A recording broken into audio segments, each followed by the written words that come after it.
Bienvenidos, bienvenidas, qué gusto que nos acompañen en este programa del canal del Poder Judicial de la Federación y estamos pues muy contentos de poder seguir con este análisis profundo de las iniciativas de la presidencia para conocer qué hay más allá de los debates que escuchamos a veces pues más confrontados por parte de los partidos políticos en el Congreso y no yendo al fondo de estas iniciativas. Hoy vamos a hablar de la austeridad. Para ello me acompañan dos expertos en la materia, el doctor Guillermo Cejudo, profesor del CIDE, bienvenido, gracias por acompañarnos, doctor. Encantado de estar aquí, muchas gracias por invitarme. También está con nosotros el doctor Sergio López Ayllón, investigador del Instituto de Investigaciones Jurídicas de la UNAM. Doctor, Elisa, qué gusto. Un gusto estar aquí contigo. Bienvenidos a este análisis de las iniciativas. Esta es la iniciativa, ¿qué número? La 18, 18, ¿verdad? Sobre austeridad. ¿Qué podemos de entrada conocer de esta propuesta? ¿Es una propuesta sustentable? ¿Es una propuesta que apoya al presupuesto? ¿Realmente existe o no la austeridad? ¿Ha existido? Doctor. A ver, le voy a escribir brevemente y ya vamos a entrar al análisis. Y entramos en materia. Es decir, propone una reforma 5 artículos constitucionales, 94, 116, 122, 127 y 134. ¿Sí? El grueso, y ahorita vamos a ver por qué, se refiere a los salarios del Poder Judicial. ¿Sí? Esa es la parte más, digamos, en términos de las reformas es la más. Pero también tiene una reforma importante, el artículo 127, que fija el salario del presidente, y una reforma al 134 que introduce la idea de austeridad, ¿sí? De que los recursos tienen que manejar de manera austera, ¿sí? Y varios artículos transitorios que despliegan esto en el tiempo, digamos. De hecho, es una de las reformas más pequeñas, o sea, comparada con otras es de las más pequeñas. Sí. Y en realidad, Elisa, no está sino reiterando cosas que ya existían, ¿sí? Eso es una idea importante. Es decir, parece que lo que el presidente quiere hacer es, ante la resistencia o resiliencia de la realidad de ajustarse a sus deseos, manda una reforma para reforzar lo que ya decía la Constitución y lo que antes de la Constitución ya estaban en las diferentes leyes en materia de salarios de servidores públicos y una ley de austeridad que es una novedad de este sexenio, pero si ya vamos adelante vamos a decir, no es una ley novedosa, es una ley que simplemente replica cosas que ya existían. ¿Y por qué entonces se presenta esta iniciativa de temas que ya abordaba la propia Constitución? Yo creo que hay dos razones. Una es lo atractivo que son ambos temas en la opinión pública. En el discurso oficial. Exactamente. Desde inicios del gobierno, redituable. desde la campaña, yo me atrevería a decir, el presidente encontró en ambos temas un resorte muy eficaz. No sin razón. Es cierto que había en ciertos casos abusos en las remuneraciones de los servidores públicos. Cuando se hizo la reforma en 2009 a la Constitución para fijar un tope, pues se hizo porque había de repente unos presidentes municipales que ganaban 350,000 pesos o de repente ciertos cargos que efectivamente no había había de repente gastos desproporcionados. ¿Pero se reformó en 2009? En 2009 se tocó este tema. Exactamente, quedó ya en la Constitución que el salario más alto, con excepciones, sería el del presidente de la República. Y con la austeridad es lo mismo. Al igual que muchos gobernantes en otras partes del mundo, la burocracia es una piñata muy vistosa a la cual pegarle. Sí. Siempre podemos decir que hay funcionarios que ganan mucho, que los viajes son indebidos, que el gasto en celular, en transporte, en impresoras, etc. Y es muy probable que haya cosas que sean ciertas. Y en este país, con la historia que tenemos dispendios y políticas públicas mal diseñadas, era de nuevo algo que resonaba. Esa creo que es una primera razón, retóricamente es muy eficaz. Sí. Pero yo creo que también hay una segunda razón, y es que se piensa, me parece, que es necesario reforzar en la Constitución cosas que para las cuales las leyes no le fueron suficientes a esta administración. En el tema de remuneraciones, pues porque la propia Corte y muchos espacios pues reclamaron que no podía haber retroactividad, que tenía que haber criterios explícitos sobre cuál era el salario del presidente, porque sí había una indefinición muy clara que la Corte reconoció, que es pues decir que lo que gana es el máximo salario, es el salario del presidente, y quién fija el salario del presidente y cuáles son los criterios para fijar el salario del presidente. Eso se corrige se intenta corregir en esta propuesta, fijando un tope asociado a las unidades, a las sumas. Y en materia de austeridad, pues porque lo que hay ahora aplica a la administración pública federal. Subiendo la austeridad republicana a nivel constitucional significa que aplica a todos los poderes y a los 3 ámbitos de gobierno. Además de que se repiten muchas cosas que ya estaban o que se habían analizado en 2009, estamos hablando de hace 15 años y estamos regresando en la retórica a 15 años atrás, a 20 años atrás, porque en muchos otros temas las referencias es el gobierno de Calderón, ¿no? En la retórica presidencial. Ya han pasado muchos años y nuevamente estamos en estos regresos retóricos que no sé si tendríamos que estar viendo a futuro, doctor López Ayllón, y planteando cosas que resuelvan problemas presentes y problemas que se puedan presentar en un futuro. Sí, voy a tomar ahorita el caso de los salarios de los servidores públicos como un ejemplo de esto que tú dices. Es una historia larga. ¿No? Probablemente, digamos, el primero que empieza a poner orden en eso es el presidente Zedillo, ¿sí? Que transparenta los salarios y empieza a fijar algunos criterios. Él transparenta, porque hay que recordar, perdón, hago aquí un paréntesis, que toda la reforma, las grandes propuestas de transparencia vienen con Vicente Fox. O sea, también anteriormente pues era más discrecional, digamos, el hacer públicos los Pero digamos, sueldos. El primer intento, digamos, por ordenar y hacer públicos cuánto gana un servidor público, venían del presidente Zedillo. Se refuerza con el presidente Fox con la ley de transparencia. Uno de los grandes temas de la transparencia era cuánto ganan los servidores públicos. Eso se transparenta, ¿no?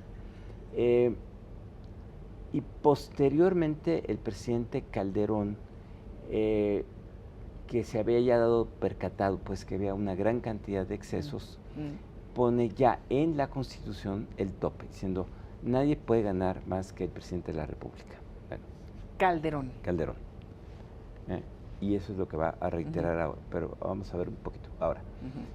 ¿Qué pasó con los salarios de los servidores públicos? Es decir, siempre hay esta idea de que los salarios eran altísimos, que había gran dispendio, que ganaban muchísimo. Bueno, a principios, Guillermo, recuérdeme, ¿cuándo fue la primera congelación de salarios de mandos? ¿2003, 2004? Sí.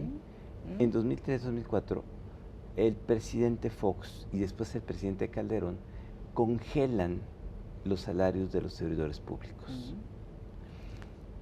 Y entonces lo que tú tienes es un deterioro progresivo del salario de los servidores públicos. A lo mejor en 2002 o 2003, 2004 sí era muy alto. Pero se mantuvo así. Pero se mantuvo así, no hubo incrementos en los salarios de enlaces federales, sí. Funcionarios federales. Sí, de los jefes de departamento, enlaces, subdirectores, directores de enlaces juntos. Entonces, el salario progresivamente fue deteriorándose. Claro. ¿Sí? Ya cuando llegó el presidente López Obrador, ya no era tan atractivo, pero seguía siendo un salario interesante. Cuando llega el presidente López Obrador, además de reducirlos todavía, les quitó todas las prestaciones asociadas. ¿Sí? Les quitó, por ejemplo, aguinaldos, les quitó el seguro de gastos médicos mayores, les quitó el retiro de separación. ¿Sí?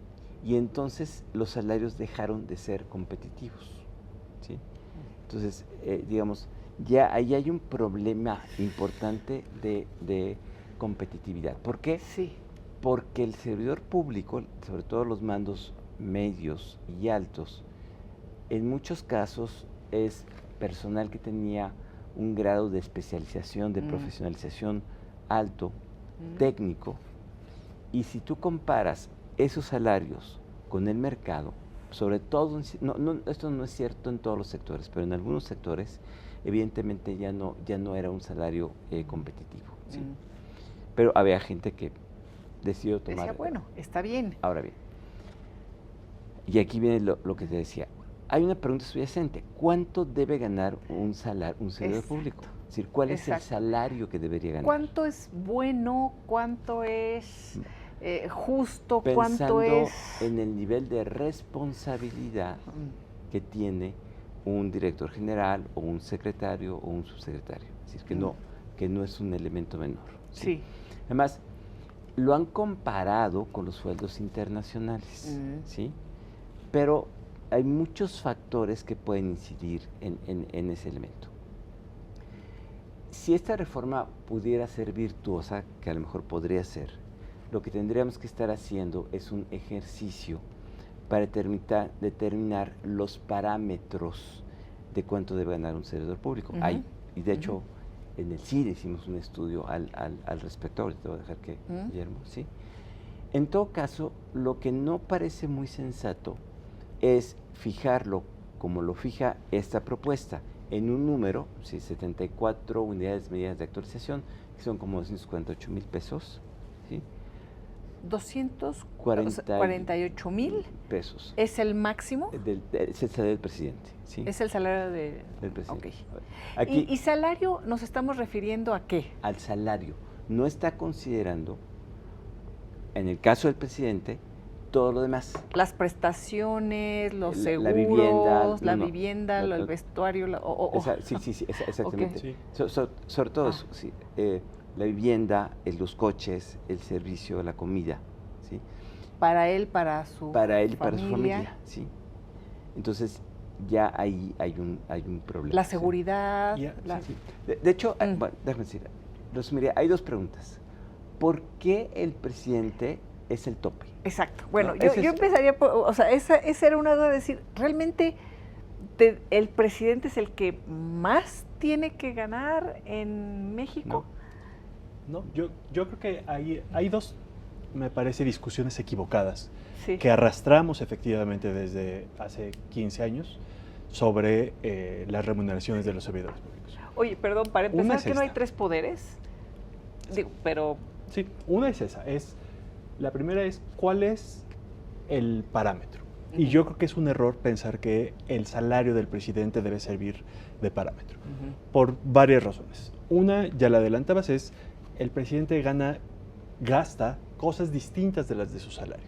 Es más, uno esperaría que el presidente no tuviera que gastar casi nada mientras ejerce su gobierno. Tiene transporte, tiene vivienda, tiene alimentación. No necesita tener tarjeta de crédito. No. Exactamente. No. Tendría que haber reglas muy complejas para eso. Por ejemplo, en Estados Unidos, si el presidente decide invitar a los hijos, a los amigos de sus hijos a la Casa Blanca y pagarles una coca, eso tiene que pagar la Coca-Cola que les pague. Sí, hay reglas muy claras de cuándo es un ejercicio privado de ese espacio público y cuándo. Eso no lo tenemos aquí, desde luego, pero a lo que voy es, tendría que haber una clarísima, un criterio distinto del salario del presidente, porque uno tiene ingresos adicionales, el Estado gasta en el presidente cosas distintas que su salario. Pero una segunda, y es justo esta discusión, no hay nada más politizado que el salario del presidente. Entonces, si tú politizas el salario del presidente, politizas el salario de todos los funcionarios públicos.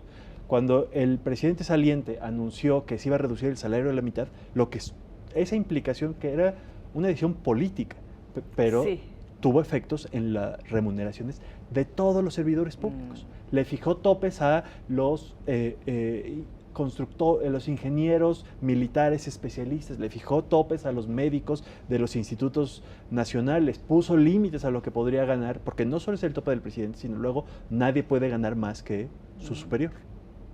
Ese es otro principio que está en la Constitución. Entonces tienes un tope y luego escaleras que se van reproduciendo.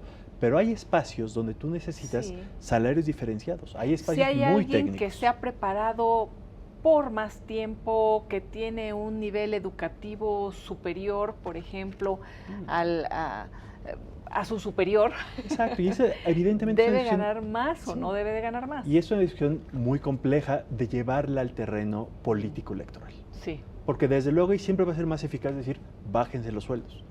O como Trump anunció que él, cuando ganó la elección en 2016, que él no iba a ganar dinero. Y le dijeron, no, el presidente tiene que ganar pero el además dinero. Porque ya no necesita ganar dinero. Digo, son Exactamente. estos discursos populistas porque, claro, tú eres multimillonario y ya no necesitas. O el presidente, yo no voy a ganar. No, pues de todos modos tú recibes muchísimos recursos por todos lados. Y es no lo que se nos olvida. ¿no? ¿Para qué necesitamos? Y afectas a los que sí viven de su salario. Exactamente. Es a lo que me refiero con la segunda trampa. La segunda es, volvemos la discusión sobre el servicio público, una discusión sobre salarios. ¿Qué necesitas tú darle a un servidor público? Un buen salario competitivo, pero tienes que darle muchas otras cosas más. A un funcionario en el cual le ofrece una trayectoria de carrera, quizá el salario va a pesar menos. Sí, como en la Administración Pública Federal y Estatal y Municipal en México, lo que estás ofreciendo es un cargo temporal, porque no hay servicio civil de carrera, que se ha estado desmantelando, porque no hay perspectiva de crecimiento a largo plazo, entonces lo único que estás ofreciendo es un salario.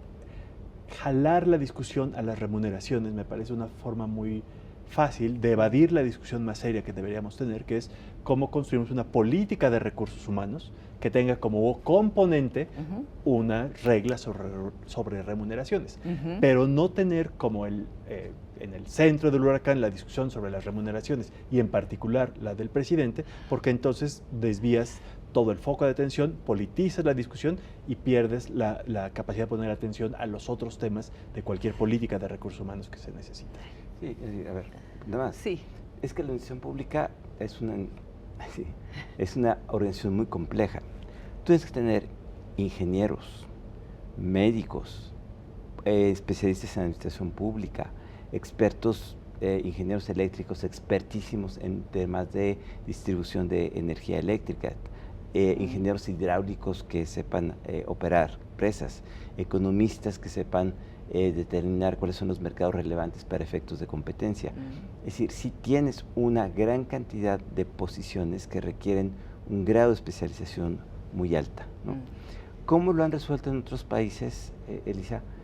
Pues racionalizando todos estos factores, es decir, poniéndoles, digamos, hay diferentes maneras de hacerlo, pero tú pones una serie de criterios más o menos objetivos a partir de los cuales tú puedes derivar los diferentes salarios, ¿no?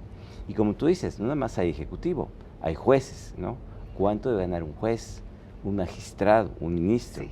¿O cuánto debe ganar un senador y un diputado? ¿Sí?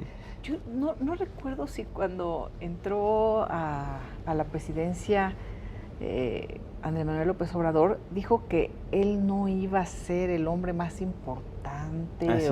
Recuerdo, es que eso ya dijo, suena tan lejano, ¿verdad? Dijo, yo no voy a ser el poder de los poderes. El poder de los poderes. Acto seguido, nadie gana más que yo. Pero además con este truco de decir, bueno, es que tú no necesitas ganar porque ya recibes muchísimo, ¿no? Ya recibes muchísimo con todo lo demás, ¿no? Y independientemente de que sí necesitaría tener un buen sueldo el presidente de la República, pero ¿por qué él más? ¿Por qué nadie más que yo? Pues si vivimos, se supone, una república de contrapesos, de distintos poderes. Pero también deja llevarlo al otro extremo. Los topes significan que entonces vas compactando lo que puede ganar. Entonces ahora lo que tenemos son secretarios de Estado que ganan 15,000 pesos más que un director general. Porque lo que has hecho es que dado que no pueden rebasar al presidente, se van compactando los salarios. Y hacia abajo también. Yo creo que el Estado mexicano debería ser un empleador modelo. Debería pagarle bien, sin excesos desde luego, pero bien a sus liderazgos, pero también a su burocracia de base. La preocupación de salarios que deberíamos estar discutiendo es cuánto ganan los médicos, las maestras, los inspectores o todas las personas que hoy no tienen plaza. Policías, sí. Que hoy no tienen plaza o que trabajan por honorarios o que son eventuales. El Estado funciona en buena medida con plazas temporales, con funcionarios eventuales, con personas que trabajan por honorarios, porque no hemos construido una política, otra vez, de recursos humanos que reconozca ese pedazo.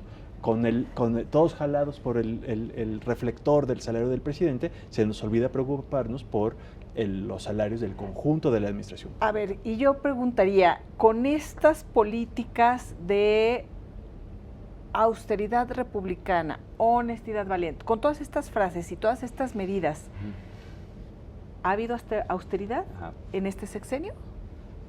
¿Vas tú o yo? A ver, hicimos una investigación hace 6, 7 meses con otras colegas, tratando de responder esa pregunta. ¿Qué pasó? ¿En qué se reflejó las medidas de austeridad republicana? Y yo lo resumiría en 3 cosas. Uno es el discurso de austeridad y los instrumentos legales sobre los cuales no voy a hablar, porque el profesor sabemos que se desplegaron para esto, sirvieron para poder mover recursos, es decir, para sí efectivamente incidir en ciertas dependencias, en ciertos tipos de gasto y en rubros concretos del presupuesto. Para decir, por la austeridad vamos a quitar dinero de aquí, vamos a reducir por acá.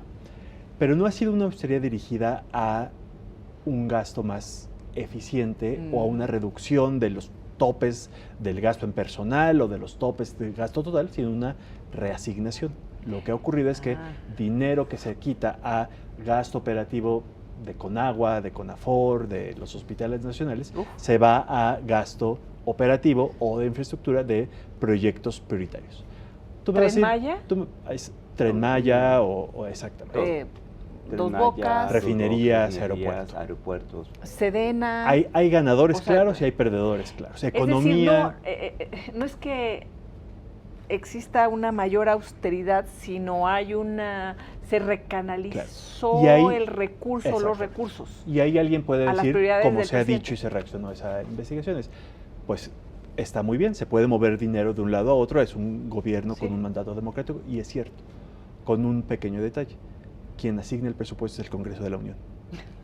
Entonces... ¿Y qué pasó ahí con el Congreso de la Unión? Si el Congreso autoriza, no sé, 10 millones de pesos para esta dependencia y 5 para esa, el presidente podría mover en los márgenes, pero lo que ha estado ocurriendo es que no son subejercicios, no son ahorros, sino son decisiones de recortes fuera del proceso presupuestario normal autorizado por el Congreso para mover recursos de un lugar a otro regularmente, año con año, desde 2019. Pero me queda aquí la duda, ¿fueron recortes que hizo de manera unilateral el presidente o fueron recortes autorizados por el Congreso con la influencia del... Todo fue recorte discrecional. Discrecional. Del presidente, ¿sí? Que, digamos, movió... ¿Es legal? No. Esto desde luego que no es legal. O sea, esto violenta la ley de presupuesto y responsabilidad hacendaria, ¿no? Más o menos calculamos que hay un 20% del gasto total que se resigna. Es una cantidad enorme de dinero, pero enorme de dinero, ¿sí?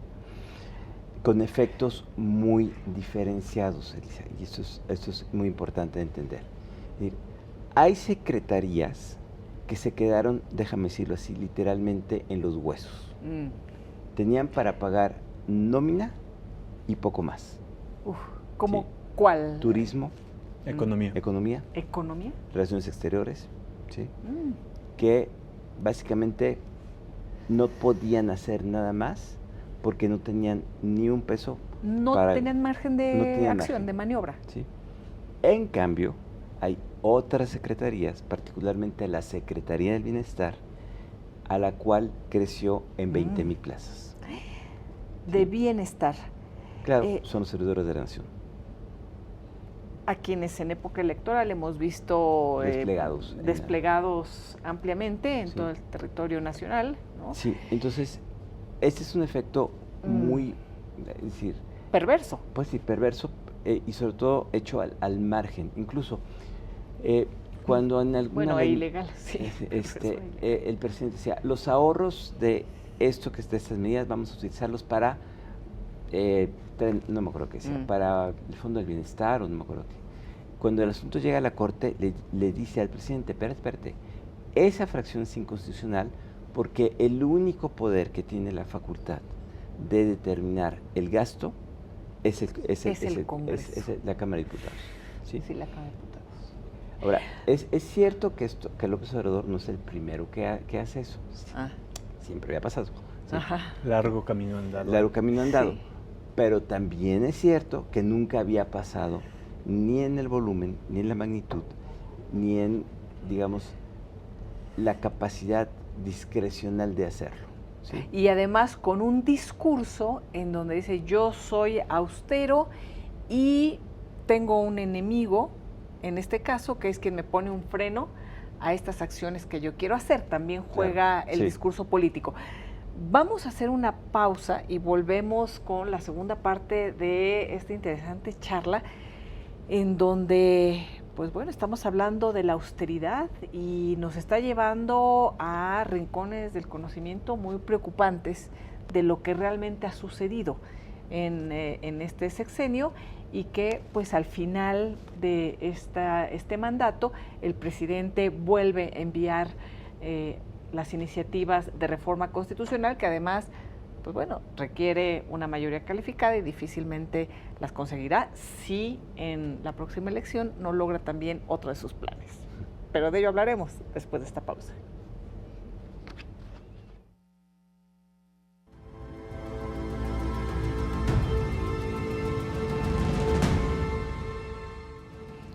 Continuamos en esta charla con el doctor Cejudo, el doctor Sergio López Ayllón, sobre la iniciativa de austeridad del presidente de la República, en donde, como veíamos, pues no es nada nuevo, ya se habían dado iniciativas importantes en sexenios anteriores que han ido regulando todo este tema, pero además lo que ha provocado es que no hubo una austeridad, y ya podemos hablar así en pasado porque está por concluir el sexenio, sino una reasignación del gasto público, de nuestros impuestos, a distintos proyectos prioritarios para el presidente. Ahora, estos proyectos prioritarios, ¿qué tanta transparencia y qué tanta rendición de cuentas ha habido en los mismos? Porque si hay una redirección a la Secretaría del Bienestar, por ejemplo,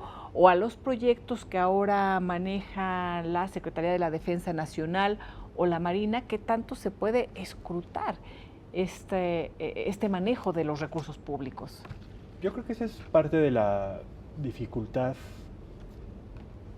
detrás de el control parlamentario sobre el presupuesto. La idea de cómo en un régimen democrático con división de poderes se ejerce el presupuesto justo es bajo esa premisa.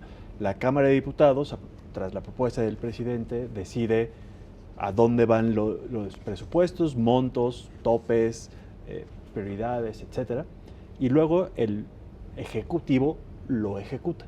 Siempre puede haber márgenes de diferencia, siempre puede haber ahorros, reasignaciones, emergencias, que significa que en los márgenes se modifique eso, pero informando al Congreso para que después pueda ocurrir lo que la otra parte del proceso presupuestario, que es la revisión de la cuenta pública y en general la rendición de cuentas de todo eso. ¿Qué hace la Auditoría Superior? ¿Qué hace la Auditoría Superior de la Federación, que ha sido otro tema ¿Qué en este pasa sexenio, cuando en el proceso todo esto se modifica? Y por eso es distinta una premisa, una lógica de austeridad que se puede no estar de acuerdo y si debe bajarse o restringirse el gasto público o al contrario debe incrementarse para ciertos temas, pero que viene desde el Congreso, algo que ocurre a medio ejercicio presupuestal.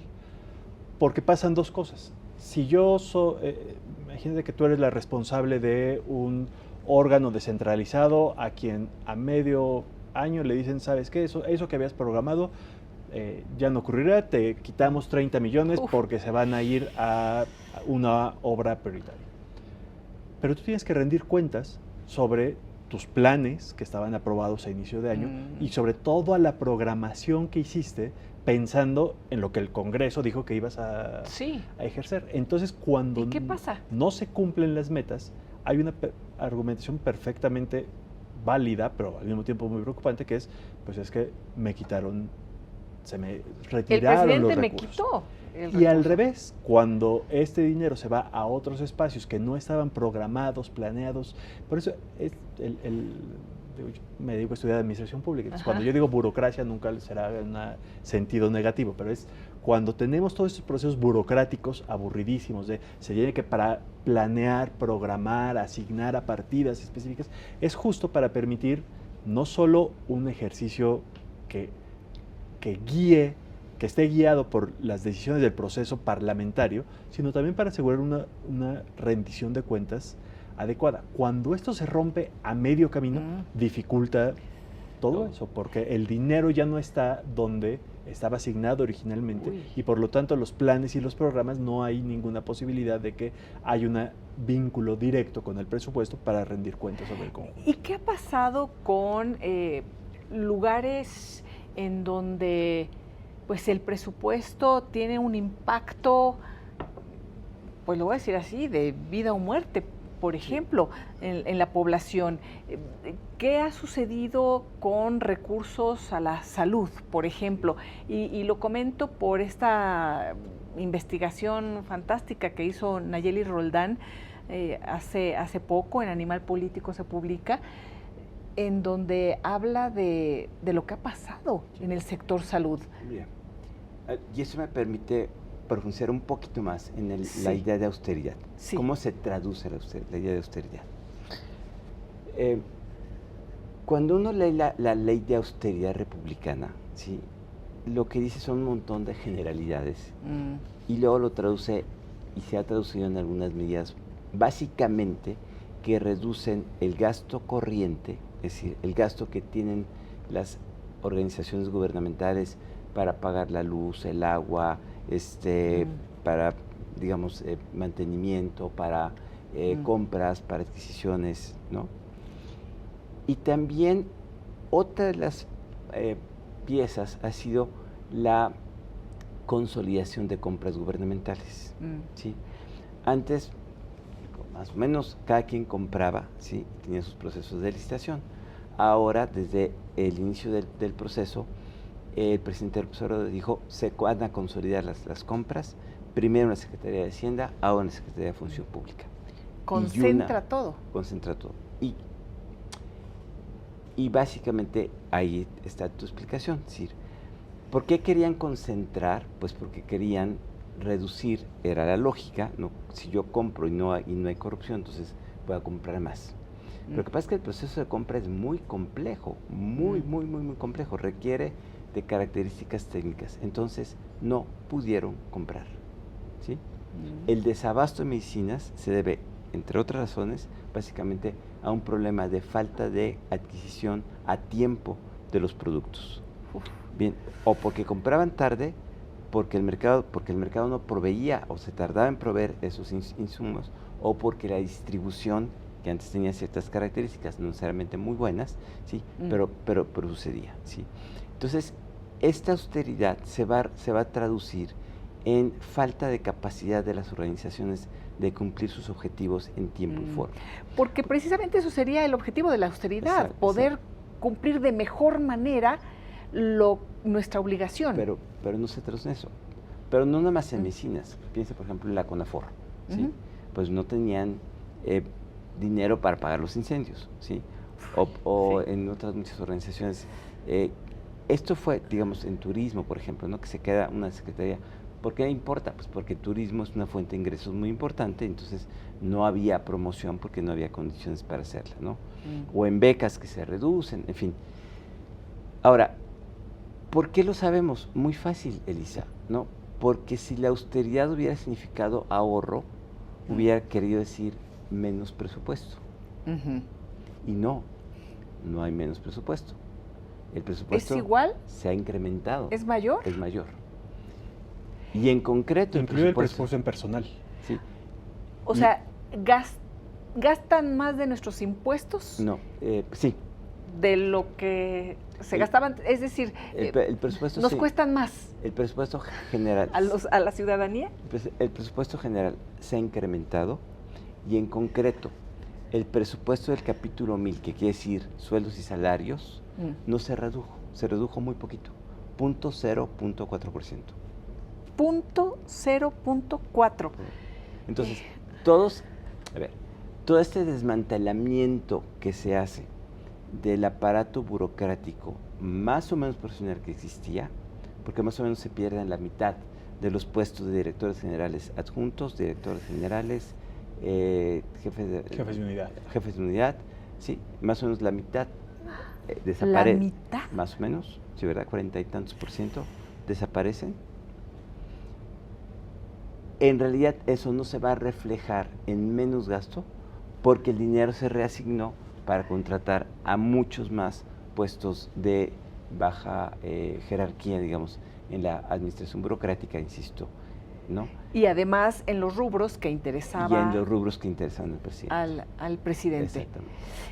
En estos rubros, por ejemplo, entonces ya vemos que nos siguen costando, bueno, no, nos cuestan más, ¿no? Nos cuesta más, digamos, la estructura 4T igual. federal, llamémosla así, no sé, o igual. Sí.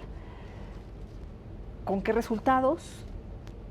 ¿Y en dónde está el dinero? ¿En dónde está el dinero de esta falsa austeridad? A ver, yo creo que hay un problema que otra vez no es nuevo, pero sí agravado desde 2018, y es en la premisa de, así como con los salarios nos distrae la atención todo esto, cuando se han hecho decretos de austeridad, y decretos de austeridad tenemos desde Miguel de la Madrid, todos los presidentes han hecho un decreto de austeridad al iniciar su gobierno. Todos dicen y todos empiezan recortando viáticos y celulares y gasolinas, lo que pasa es que aquí la etcétera. Diferencia es que dice, yo no hago politiquería, ¿no? O sea, como que antes daban por hecho que simplemente la hacían, ¿no? Pero sí, a ver, siempre es un intento. Y siempre. Digo, no es nuestro trabajo anticipar, pero seguramente al inicio de la próxima administración escucharemos algo equivalente. Es un intento por ganar margen de maniobra. El presupuesto del gobierno federal tiene muy poco margen de maniobra. La mayor parte está comprometido en las pensiones y el gasto corriente. Exacto. Para ganar un poco de margen de maniobra, recortemos. Vale. Pero suelen ser recortes a machetazos. Es decir, todo mundo recorte gasto corriente, todo mundo congele plazas de eventuales, todos dejen de gastar en gasolina y en viajes.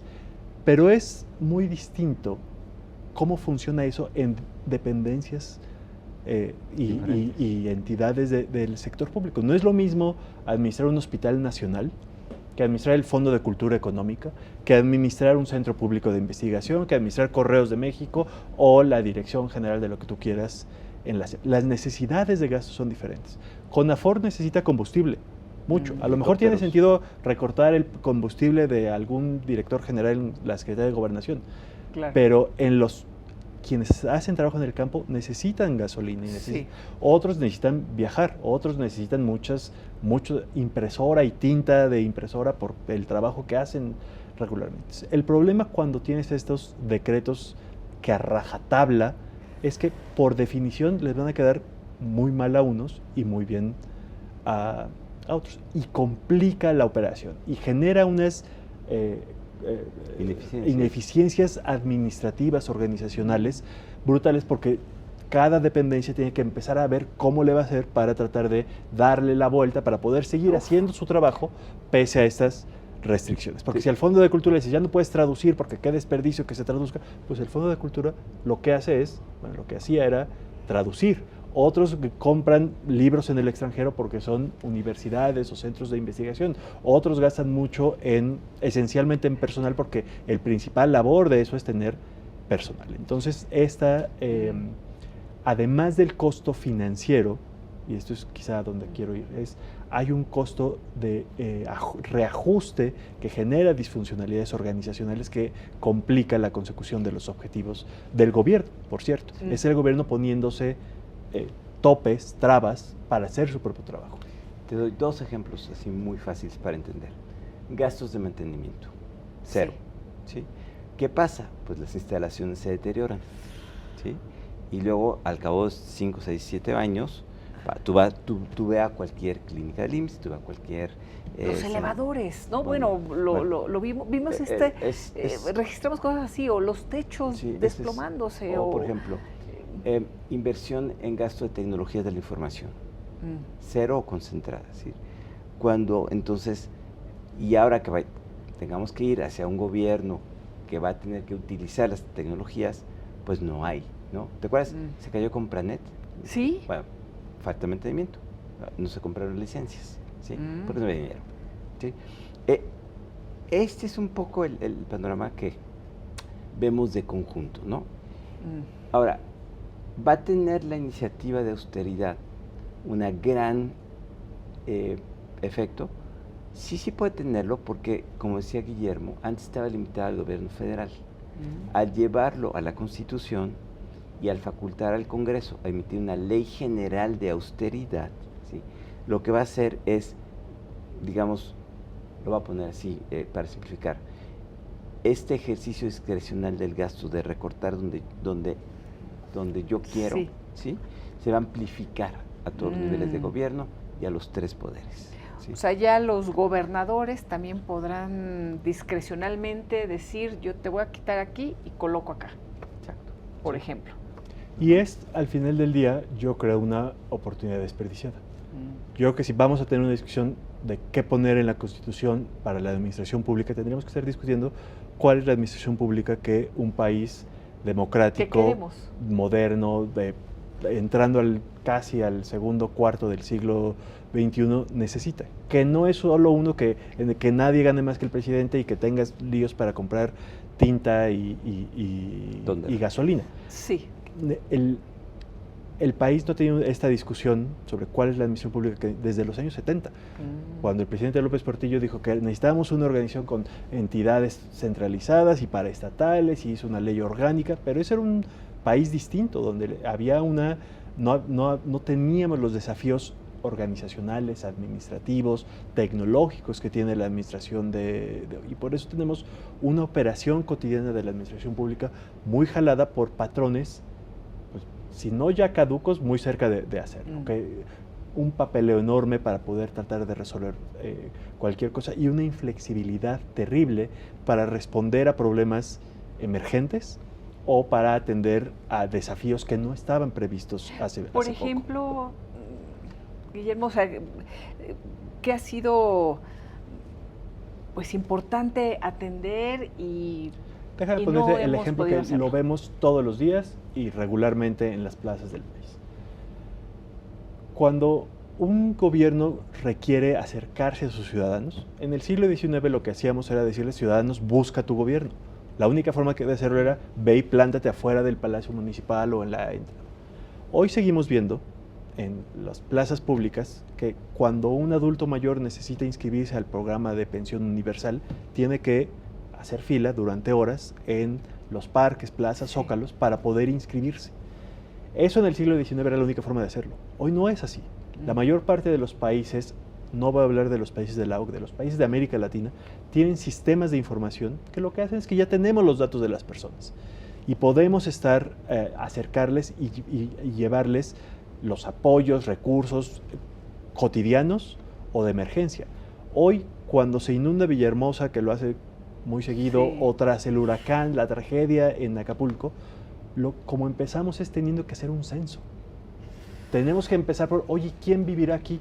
¿Cuántos son? ¿Qué necesitan? En lugar de contar con información que permite el despliegue, ya no digas oportuno, sino incluso anticipado, porque tú puedes saber quién vive en condiciones que su vivienda esté en riesgo, o que requiere un apoyo que pueda llegar antes de que haya una emergencia, no meses después. Y eso es un reflejo de una administración pública que está, insisto, muy jalada por discusiones, ya no digas de 2009, muy viejas, que hemos estado, sin embargo, jalados por una preocupación de bajar sueldos o gastar menos en gasto operativo, y no por construir una administración pública capaz, competente para el proyecto político que tú quieras, el de este presidente, el de la siguiente presidenta. Necesitamos una administración pública competente para resolver los problemas públicos, y esa administración pública competente no se logra ni solo con austeridad, ni solo con topes salariales. Sí. Y además, muy rápido, la iniciativa en concreto tiene un objetivo. El presidente está muy enojada con el Poder Judicial porque dice que los ministros y los jueces ganan más que él. ¿Sí? ¿Ganan más que él los ministros y los jueces? Algunos, sí, algunos y algunos. Porque lo que pasa es que hay una disposición constitucional que impedía bajar el salario. Entonces, con el tiempo, bueno, en fin, ahí podemos entrar en muchas noticias. Pero lo que sí es cierto es que lo que busca la iniciativa esencialmente, y por eso pega al artículo 94, 116 y 122 y a los órganos constitucionales autónomos, es decir, todos se disciplinan a que no ganen más que yo. ¿Sí? Y como ya explicó Guillermo, esta es una mala idea que va a tener consecuencias, me parece, poco deseables en el conjunto de la administración pública. Y además, porque está, digamos, inspirada en un ideal ahí medio moral, ¿no? O sea, de la medianía... de la justa medianía. La honrada medianía. De que el servidor público es una especie de monje, o de que una vocación. El servicio público requiere sin una vocación, ¿sí? Pero no solo eso, ¿no? Hay muchas otras condiciones. Y entonces no podemos pensar que este concepto moral que estamos llevando a la arena pública pueda tener un efecto positivo en lo que sí nos importa, que es una buena administración pública y que le dé contenido a las políticas públicas. Sí, ha estado muy impregnado de todo este tema, como lo comentas, Sergio, de una mística moral, de una retórica dogmática, en donde pues muchas personas dirán, después de escucharlo una y otra vez, bueno, estamos ya ante una austeridad republicana, estamos ante la honestidad valiente, incluso repiten y repiten que ya no hay impunidad. ¿Qué ha sucedido, por ejemplo, con este tipo de acciones discrecionales de reasignar de manera ilegal el presupuesto que la Cámara de Diputados asignó? ¿Hay menor corrupción? Déjame recuperar la premisa de tu pregunta, porque creo que es muy importante. Yo creo que es inevitable que en periodos electorales o en determinados momentos se haga esta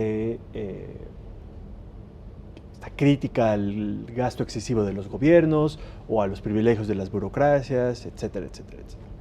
Esto no solo ocurre en México. Basta escuchar al candidato Trump o a políticos a Milei, etc. Sí, los populismos es terriblemente útil para decir el gobierno no es contigo, y entonces la burocracia no sirve o desperdicia, etcétera, etcétera, etcétera. Pero cuando estás en el poder, la burocracia es tu instrumento. Si cualquier presidente quiere resolver problemas públicos, asegurar que sus obras se ejecutan a tiempo, asegurar que las políticas se implementan, que los servicios públicos que son su responsabilidad, solo lo puede hacer con la burocracia. No hay otro. Incluso si quieres darle la vuelta y hacerlo sin intermediarios, tienes que hacerlo mediante procesos burocráticos. Y el problema que hemos tenido en México es que desde hace muchos años no le hemos entrado a la construcción de una burocracia competente y eficaz. Y entonces todo mundo se da cuenta que las cosas podrían haber sido distintas demasiado tarde. Tú recordarás al presidente Peña Nieto en su segundo informe, yo lo recuerdo muy bien, que dijo, ya, las grandes reformas ya se hicieron, ya solo falta la implementación. Sí. Algo equivalente dijo el presidente López Obrador en su segundo, tercer año, diciendo ya empezó la gran transformación, ya quedó, ya solo hay que llevarla a cabo. Bueno, pues esa llevarla a cabo, esa implementación es justo lo que hace la burocracia. Es mucho más fácil reformar leyes, constituciones, hacer grandes planes. Luego necesitas capacidad operativa. Necesitas personas, organizaciones, procesos que lleven a cabo y que vuelvan realidad todo eso. Y eso, ahí es donde hemos perdido muchísima capacidad y cada machetazo que le damos con decretos de austeridad, cada reducción en capital humano que tenemos y también cada desprestigio que dirigimos hacia la burocracia, vamos reduciendo la capacidad del Estado mexicano y de cualquier gobierno de cumplir sus propósitos. Entonces hay una falsa austeridad. Ha habido más bien una reasignación de los recursos de toda la ciudadanía. Pero además, ineficacia, incumplimientos. Y digamos un efecto de deformación en la calidad, bueno, una disminución de la calidad de los recursos humanos del gobierno para llevar a cabo sus tareas. O sea, eso sí es clarísimo. Hay un desmantelamiento, digamos, de la burocracia que no ha sido sustituida por personas con igual capacidad. ¿Sí? Así lo pondría. ¿Y corrupción? Sigue habiendo. Digo, difícil. Digo, impunidad sabemos que están ahí los datos, sí. Altísima, 95 de la corrupción, al 99%. No lo sabemos porque una gran parte de las obras, grandes obras de infraestructura, las ha realizado el Ejército. Y el Ejército ha utilizado el concepto de seguridad nacional para ocultar los datos. ¿Sí? ¿Hay opacidad? Sí, hay opacidad. Por lo menos hay opacidad. Por lo menos hay opacidad. Bueno, y la percepción de corrupción tampoco ha bajado, tanto en índices internacionales como nacionales. Bueno, se han acreditado ya desvíos multimillonarios en Segalmex, por ejemplo, que rebasan por mucho la llamada estafa maestra de Peña Nieto. Nada más para poner un ejemplo. Eso está documentado. Pero además de estos desvíos de recursos, lo que sí sabemos es que han permanecido intactos mecanismos que se utilizaron para la corrupción, como en el caso de las empresas fantasma de Veracruz, se mantienen y están, o en el propio caso de la estafa maestra, y también lo que sabemos es que están acreditados estos tipos de desvíos, este tipo de mecanismos, que eso no ha cambiado. Cuando tú tienes opacidad. Y mayor opacidad. Cuando tienes mayor opacidad, eso sí, sin duda, es decir, eso lo podemos probar. Cuando hay mayor opacidad, es muy probable que tengas detrás de la opacidad corrupción. Doctor López Ayllón, doctor Sejudo, se nos acabó el tiempo y pues este tema me parece que podemos seguirlo analizando, por supuesto con lo que pasó y con lo que viene en las nuevas propuestas, porque además estas propuestas de iniciativa de reforma que hizo el presidente López Obrador impacta ya a lo que viene, a lo que decida la conformación de un nuevo Congreso. Y posteriormente, pues si se aprueba o no se aprueba, veremos a lo que decida la próxima presidencia de la República, sea quien sea. Entonces me parece que podremos seguir analizando, platicando y desmenuzando estos temas importantísimos para el día a día de la vida de millones de personas aquí en México. ¿Les parece que sigamos en contacto? Desde luego que sí. Muchísimas gracias por acompañarnos. Gracias. Gracias a ustedes también por estar con nosotros. Hasta la próxima.